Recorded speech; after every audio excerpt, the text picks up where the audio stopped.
하나님의 말씀을 함께 보겠습니다. 시편 144편입니다.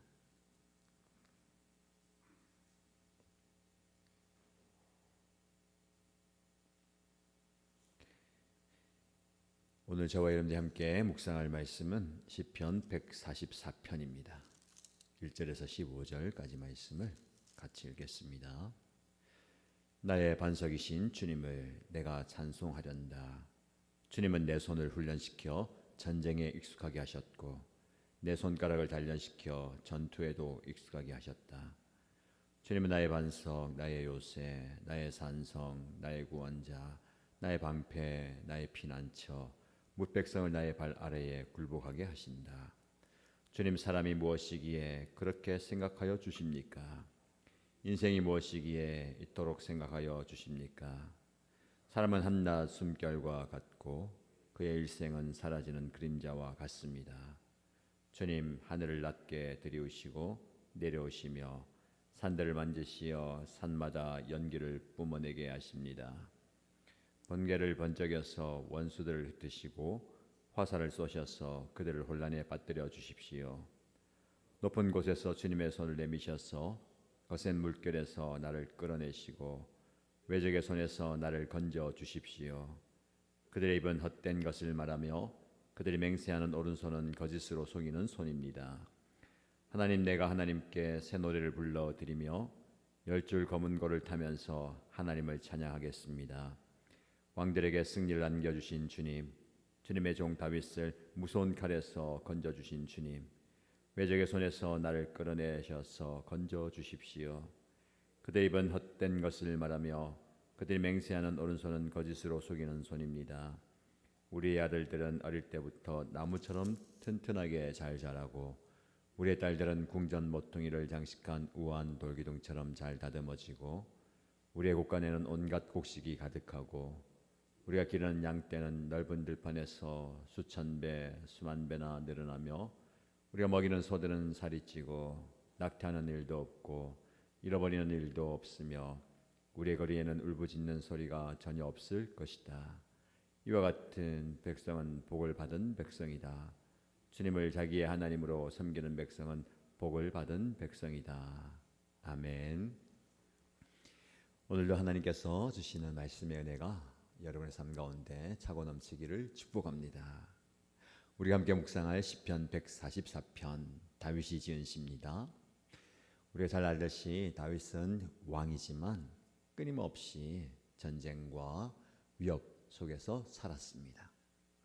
이 시편에서 다윗은 하나님을 향한 뜨거운 찬양으로 시작을 하는데 곧바로 인간의 연약함을 고백합니다. 이어서 다시 하나님의 복을 간구하는 독특한 흐름을 보여주고 있습니다. 오늘 시편의 핵심 질문은 3절에 담겨 있습니다. 3절 말씀을 보시면 주님, 사람이 무엇이기에 그렇게 생각하여 주십니까? 인생이 무엇이기에 이토록 생각하여 주십니까? 이 질문은 우리의 존재론적인 약함, 그리고 그럼에도 불구하고 우리를 사랑하시는 하나님의 위대하심을 동시에 고백합니다. 사람이 무엇이기에 라는 제목으로 오늘 말씀을 묵상합니다. 이 말씀을 통해서 저와 여러분들이 어떤 존재이며 우리를 잊지 않으시는 하나님으로부터 어떤 복을 간구해야 하는지를 함께 묵상해 보고자 합니다.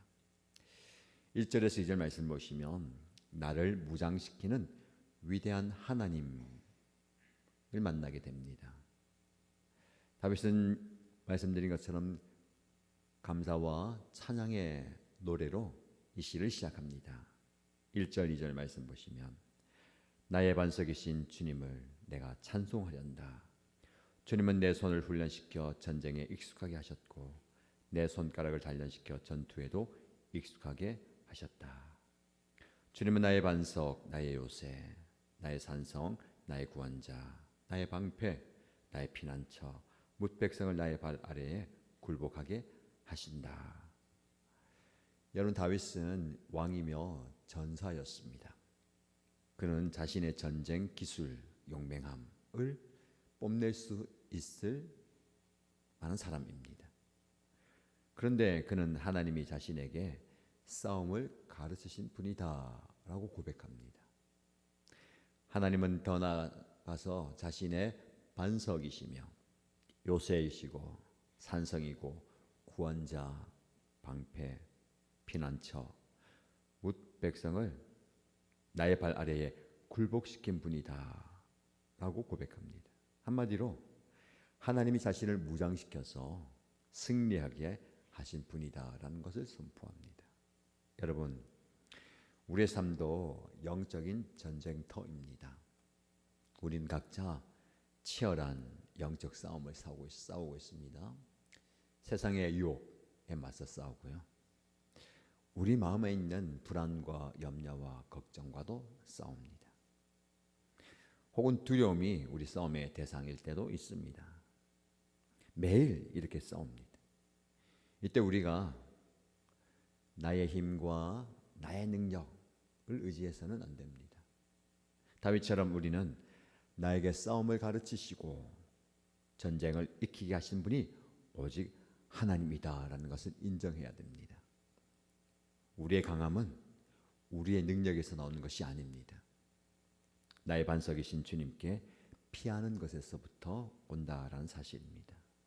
여러분, 오늘 여러분이 직면하게 될 영적 싸움을 한번 내다보십시오. 주일 예배 은혜 가운데 잘 드렸습니다.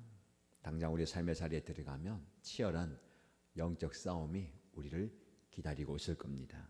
여러분이 그 싸움터에 나갈 때에 나는 아무것도 아니지만 나를 무장시키는 하나님은 위대하시다 라는 고백이 저와 여러분들의 첫 번째 찬양이 되기를 축복합니다.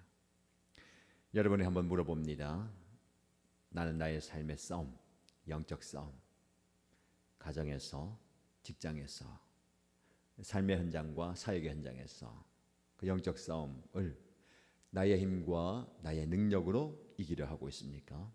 아니면 나에게 싸움을 가르치시는 하나님을 나의 유일한 방패, 요새로 인정하고 그분을 의지하고 있습니까? 하나님을 의지하는 것이 나의 힘이라.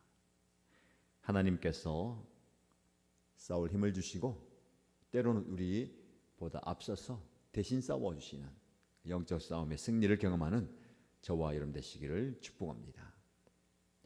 3절에서 4절 말씀 보시면 그림자와 같은 인간의 연약함을 고백합니다. 하나님을 찬양한 직후에 다윗은 인간의 존재론적인 약함을 고백하면서 핵심 질문을 던집니다. 처음에 함께 읽었던 3절 그리고 4절입니다. 주님, 사람이 무엇이기에 그렇게 생각하여 주십니까? 인생이 무엇이기에 이토록 생각하여 주십니까? 사람은 한낮 숨결과 같고 그의 일생은 사라지는 그림자와 같습니다 라고 고백합니다. 사람이 도대체 무엇이며 인생이 무엇입니까? 제가 돌아보건대 사람은 한낮 숨결과 같다. 여러분, 우리가 숨을 들이쉬었다가 후 내쉬는 그 입김 금방 사라져 버려요. 그리고 해가 나타나면 사라지는 그림자와 같은 것이 우리 인생입니다 라고 고백합니다. 그는 인간의 연약함을 두 가지로 비유하죠. 우리 인생은 한낮 입김과 같습니다. 잠시 나왔다가 사라지는 실체가 없는 허무한 존재라는 겁니다. 지나가는 그림자와 같습니다. 잠깐 나타났다가 해가 지면 사라지는 영속성이 없는 존재입니다. 우리는 살면서 종종 우리의 지위, 재산, 명예, 가진 것을 의지하면서 스스로 내가 대단한 존재인 양 착각할 때가 많습니다. 하지만 다윗은 그 모든 왕자와 권력, 재물을 가졌음에도 불구하고 인간은 결국 입김과 그림자와 같은 존재임을 고백합니다. 이 고백은 겸손의 시작이고 동시에 놀라운 역설을 담고 있습니다. 어떤 역설을 담고 있을까요? 무조건 입김과 그림자처럼 허무한 인생이냐? 아닙니다. 그처럼 보잘것없는 입김 같은 존재를 우주의 주인이신 하나님께서 이토록 생각하여 주시고 보살펴 주신다라는 겁니다. 얼마나 가치 있습니까? 우리가 볼 때 우리 인생은 허무한 인생 같고 그냥 지나가는 가치 없는 인생 같지만 하나님께서 가치를 부여하면 엄청난 존재가 되는 겁니다. 우리의 가치는 우리 자신에게 있는 것이 아닙니다. 나에게서 나의 가치를 찾으려 하지 마십시오. 우리를 그토록 귀하게 여기시는 하나님의 생각에 담겨 있습니다. 하나님이 그리하다 하면 그런 거죠. 하나님께서 우리를 죄악 가운데서 건지시고 의롭다고 칭하시는 겁니다. 그러면 그런 거예요. 우리는 그걸 받아들이지 못하고 스스로 정죄하고 비판하고 판단합니다. 그런 생각을 내려놓아야 됩니다. 하나님이 그렇다는데 감히 누가 다른 토를 달 수가 있겠습니까? 하물며 저와 여러분도 마찬가지입니다. 자, 이 사실을 기억하시고 여러분에게 적용 질문을 한번 드려봅니다.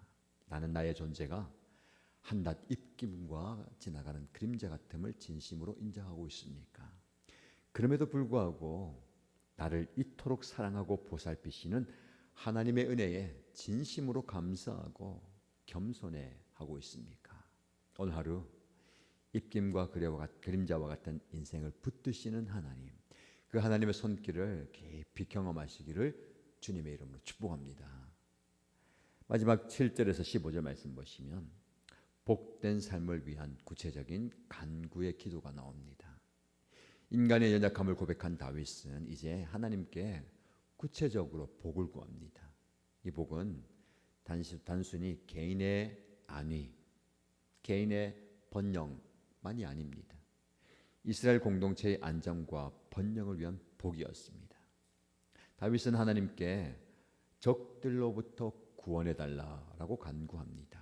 그리고 그 이후에 12절부터는 자신이 꿈꾸는 복된 백성의 모습을 노래합니다. 12절, 13절 말씀을 보시죠. 우리의 아들들은 어릴 때부터 나무처럼 튼튼하게 잘 자라고 우리의 딸들은 궁전 모퉁이를 장식한 우아한 돌기둥처럼 잘 다듬어 주시고 우리의 곳간에는 온갖 곡식이 가득하고 우리가 기르는 양떼는 넓은 들판에서 수천 배, 수만 배나 늘어나며.